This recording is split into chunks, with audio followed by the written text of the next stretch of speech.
நேயர்களே வணக்கம். நான் உங்கள் தடயம்பாபு.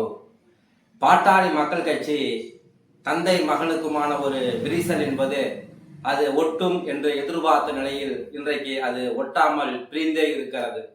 இந்த ஒரு பாமகவினுடைய பிளவு என்பது ஒரு அனைவருக்கும் ஒரு வருத்தத்தை உண்டாக்கி இருக்கிறது என்று சொன்னால் மிகையாகாது. என்னதான் அரசியலே மாறுபட்ட கருத்து இருந்தாலும் கூட ஒரு அரசியல் இயக்கம் உடைவதை யாரும் விரும்பவில்லை. விரும்பாமல் பலரும் சமாதானத்துக்கு முயற்சி செய்தார்கள். இருந்தாலும் அந்த முயற்சி தோல்வியில் தழுவியது.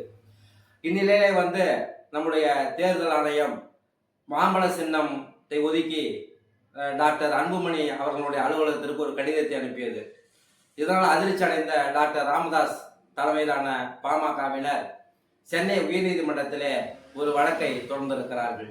அதாவது கடந்த மே மாதமே நாங்கள் அன்புமணியை கட்சியிலிருந்து நீக்கிட்டோம். அவரோட பதவி காலம் முடிஞ்சு போச்சு. கட்சியிலிருந்து நீக்கிட்டோம். அவர் தலைவர் பதவியில் கிடையாது. இருப்பினும் அவர் போலியான ஆவணங்களை கொடுத்துருக்கிறாரு. அந்த அடிப்படையில் நம்முடைய தேர்தல் ஆணையம் அவருக்கு மாம்பழத்தை சின்னத்தை ஒதுக்கி ஒரு கடிதம் அனுப்பியிருக்கிறாங்க. அந்த கடிதத்தை ரத்து செய்ய வேண்டும் என்று சொல்லி இன்றைக்கு சென்னை உயர்நீதிமன்றத்தில் அந்த வழக்கு மாண்புமிகு தலைமை நீதிபதி அமர்வுடன் இன்றைக்கு விசாரணைக்கு வந்திருக்கிறது. இந்த வழக்கை விசாரித்த மாண்புமிகு தலைமை நீதிமன்றம் இந்திய தேர்தல் ஆணையத்திற்கு 3 வாரத்துக்குள்ள மாம்பழ சின்னத்தை எப்படி ஒதுக்குனீங்க அப்படின்ட்டு விளக்கம் கேட்டு இன்னைக்கு நோட்டீஸ் கொடுத்துருக்குறாங்க. அதுக்கிடையில அன்புமணி தரப்பில் வழக்கறிஞர்கள் பேச சொல்லியிருக்கிறாங்க.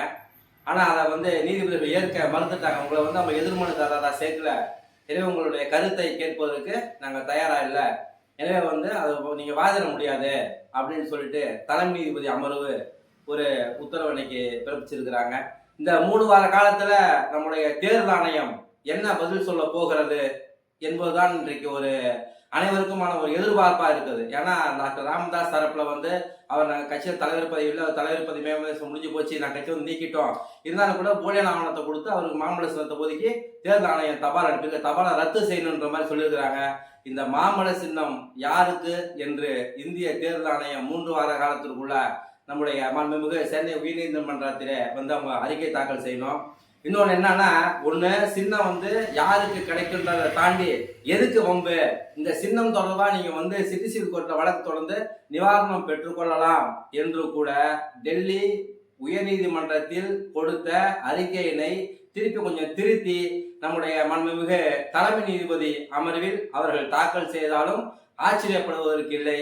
இருந்தாலும் 2 பேரும் அவங்க பிரச்சனையை முடித்துவிட்டு ஒன்றாக இணைந்து 2026 சட்டமன்ற தேர்தலை எதிர்கொண்டால் நன்றாக இருக்கும் என்பது அனைவருடைய கருத்தாக இருக்கிறது.